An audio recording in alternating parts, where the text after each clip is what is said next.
es una realidad. Pero entonces dice el texto que Dios tiene dos hijos. Está uno que es de perfil bajo, que siempre como que medio se niega a las cosas. Yo no realmente, pero después como que se arrepiente y va. Y al fin y al cabo lo que le interesa al padre es que el hijo haga lo que él dice. Pero está el otro, que es voy a utilizar esa palabra, quizás no recuerdo otra más adecuada, pero es, ¿qué fue lo que hizo el otro? Para que ustedes me ayuden y no ser yo quien diga la palabra de inicio. Le dijo que sí y no allantó, esa es la palabra. Están los otros allantosos, que son los que dicen, sí, el padre lo llama y le dice, mira, ve a trabajar hoy en mi viña. Sí, pero claro, yo me debo a ti. ¿Quién es que me paga la universidad? Tú. No decir que yo tengo que hacer todo lo que tú me dices. ¿Quién es que me compra la ropa? Tú. ¿Quién es que mi carro con el que yo me muevo, quién me lo compró? Tú. Mi casa, todo lo que yo tengo, tú. Y así hoy día hay personas así. No, mis hijos no se enferman, mi familia todo, gracias, el Señor es bueno conmigo. Yo soy la hija consentida de Dios, yo soy el hijo mimado de Dios, porque Dios me bendice y todo lo que yo necesito me lo da. Oye, el Señor hay que obedecerlo, señores. La gente está mal, porque mira cuán bueno ha sido Dios con nosotros, aún siendo. Esos son los hijos que siempre le dicen, sí, Señor, claro, sí, claro, no, y no van. Entonces el Señor termina diciendo que hay un tercer grupo que va delante de ustedes al reino de Dios. ¿Quiénes? Los publicanos, las mujeres prostitutas y rameras están delante. Un tercer grupo que supuestamente no era ni siquiera digno de mención, va primero que esos hijos allantosos. No sé si me doy a entender. ¿Por qué? Porque están pecando ¿contra quién? Contra Dios al no obedecer y no honrar ¿a quién? A su padre. Y voy a concluir citándoles el último acontecimiento que quería mencionar. En el Evangelio según San Lucas, en el capítulo 17, me gustaría que alguno me ayude a leer. Capítulo 17, versículos 26 al 28. Lucas 17, 26 al 28. ¿Qué dice el texto allí? Dice, como en los días de Noé, así también será en los días del Hijo del Hombre. Comían, bebían, se casaban y se daban en casamiento, hasta el día en que entró Noé en el arca y vino el diluvio y los destruyó a todos. Asimismo, como sucedió en los días de Lot, cuando comían, bebían, compraban, vendían, plantaban, edificaban. Ok, 28, está bien. Aquí menciona el Señor que en los días del Hijo del Hombre los tiempos serán como los días de Noé y los días de Lot. Pero cuando usted lee la declaración de cómo eran los días de Noé y los días de Lot, hay una diferencia. La diferencia es que en el versículo 27, cuando se habla de Noé, se menciona un elemento que no se menciona en el versículo 28. ¿Cuál era el elemento?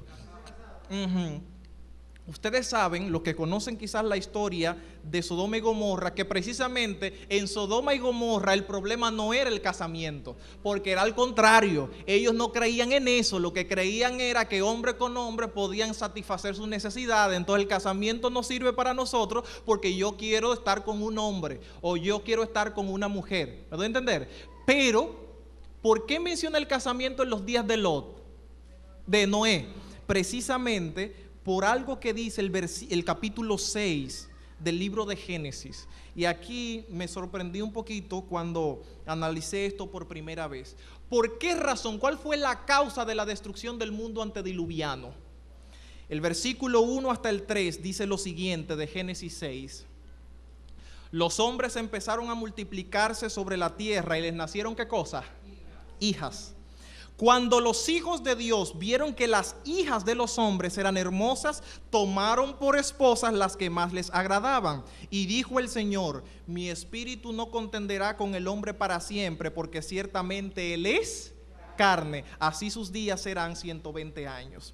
¿Quiénes son los hijos de los hombres? Los hijos de los hombres, o las hijas de los hombres, son los descendientes o las descendientes de Caín. Los hijos de Dios, según Génesis 4:26, son los descendientes espirituales de Abel o los descendientes carnales de Set, ¿verdad? Que comenzaron a llamarse del nombre de Dios.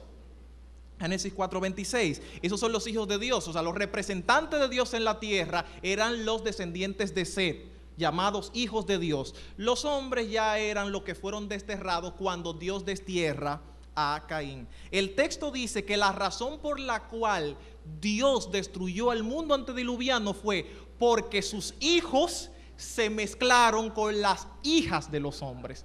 Hay muchas cosas que podríamos mencionar de aquí, muchas cosas, pero vamos a mencionar solo una. ¿Qué dice el texto?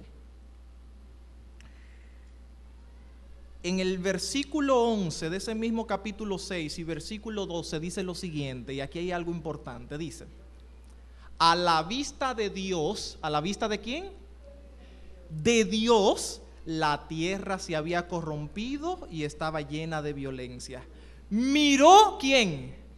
Dios la tierra y vio que estaba corrompida, que la gente toda había corrompido su camino sobre la tierra. Dios destruyó el mundo antediluviano porque estaba corrompido, ¿sí o no? Pero fíjense que la corrupción del mundo antediluviano no era cualquiera, porque pareciera que no todo el mundo percibía esa corrupción. Porque el texto dice que la tierra se había corrompido, era a la vista de ¿quién? Dios. Era Dios el que se daba cuenta de la corrupción. ¿Me doy a entender? Y si era Dios el que se daba cuenta de la corrupción, ¿qué tipo de pecados fueron los que motivó la destrucción del mundo antediluviano? Pecado contra Dios, porque si hubieran sido pecados contra el hombre, los mismos hombres se hubiesen rebelado contra la sociedad. Pero el texto dice que la corrupción no era a la vista del hombre, sino a la vista de ¿quién? A la vista de Dios. Ese es el trasfondo, hermanos, de dos historias que no voy a leer, pero voy a citar, que se encuentran en la Biblia. En parece que primero de Reyes, segundo de Samuel, capítulo 11, y el capítulo 12 podríamos citar. Primero de Samuel, capítulo 11, habla del pecado de David. ¿Se acuerdan ustedes? Segundo de Samuel, capítulo 11, habla del pecado de David. ¿Cuál fue el pecado de David? ¿Qué hizo David? David primero codició, ¿verdad? Pecado contra el hombre, porque vio una mujer ajena y la codició. Pero no solo se conformó con codiciar en su corazón, sino que la mandó a buscar y estuvo con ella, cometiendo adulterio. Pero además de eso, fue desleal a un hombre que era su amigo y amigo leal. Y si esto fuera poco, lo mata. Y fíjense que no solo no lo mata él directamente, sino que lo manda a matar. Hoy día la sociedad condena como mayor pecado cuando tú mandas y no cuando tú matas directamente, ¿sí o no?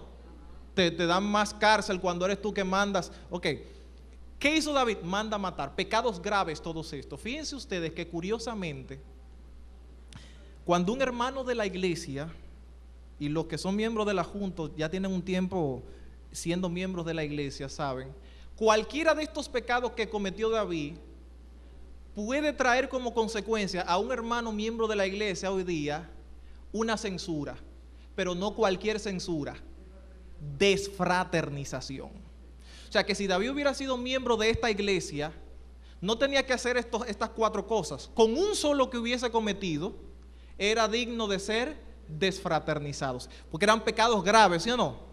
Sin embargo, más adelante la Biblia o Dios habla de David como un hombre conforme a su corazón. Muy bien. En Primero de Reyes, en el capítulo 11 también, de Primero de Reyes, se habla del pecado de Salomón. ¿Se acuerdan ustedes del pecado de Salomón?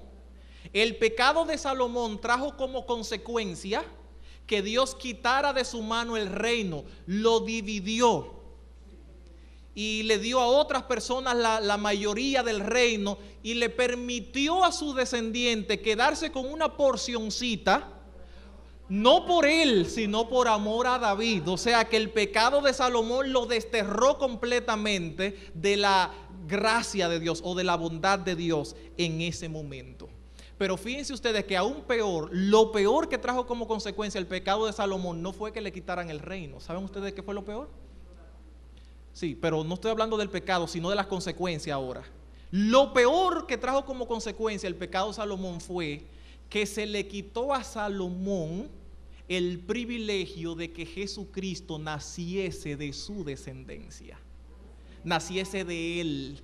Y si bien es cierto que en Mateo capítulo 1 tú encuentras una genealogía de Jesucristo donde aparece Salomón.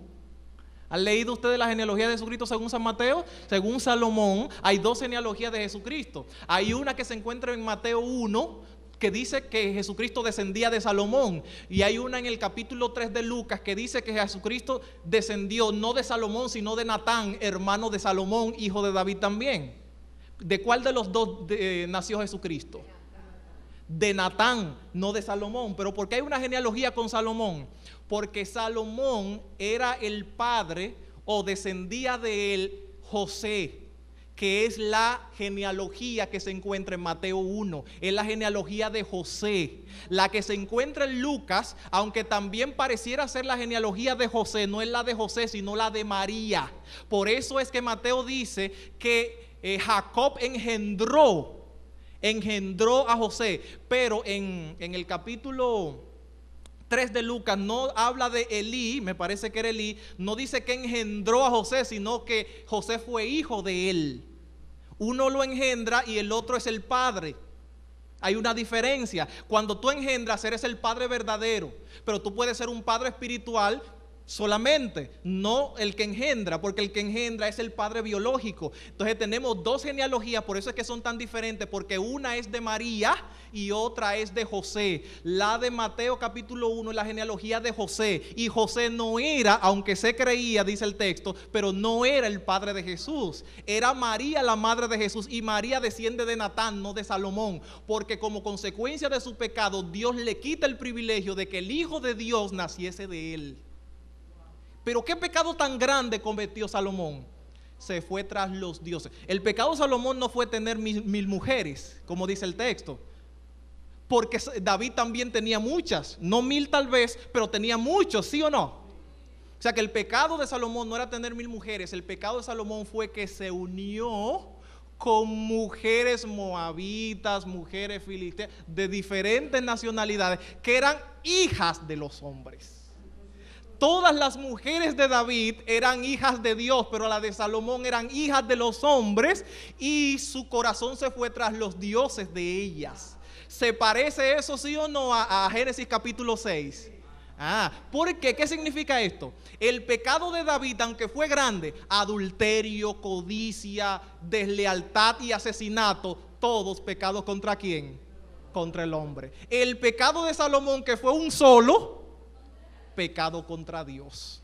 Sencillo como eso. Y eso le trajo tan grande consecuencia a Salomón. ¿Me doy a entender? Pecado contra Dios. Significando esto entonces que el pecado que trajo como consecuencia de la unión entre los hijos de Dios y las hijas de los hombres fue que los hijos de Dios se fueron tras los dioses de las hijas de los hombres. Por eso fue destruido el mundo antediluviano, por el pecado contra Dios. Este mundo, como piensan ustedes, se está acabando, es verdad. Está a punto de ser destruido, es cierto. Pero no porque hay asesinatos, no porque hay robos, no porque hay desobediencia a los padres, no es porque hay codicia, mentira, no porque hay adulterio. No es por eso, hermanos. Es porque el hombre tiene otros dioses a los cuales adora, es porque el hombre se arrodilla ante imágenes, es porque el hombre está tomando el nombre de Dios en vano, y dice la Biblia que no dará por inocente. Fíjense ustedes, no es fruto de la casualidad que este texto diga eso, no dará por inocente, es porque el hombre no está guardando el sábado. Por eso es que el mundo se está acabando, porque por eso fue que el mundo se acabó en los tiempos de Noé, por pecar ¿contra quién? Contra Dios. No sé si me doy a entender. Entonces concluyo con esto, hermanos. El texto dice, Génesis 6:11, que el mundo se había corrompido a la vista de Dios. ¿Por qué dice a la vista de Dios, no a la vista del hombre? ¿Por qué? Porque yo solo puedo percibir el pecado contra el hombre, porque yo soy hombre y el pecado contra el hombre me afecta. Lo que afecta a otro, en este caso a Dios, yo no lo percibo.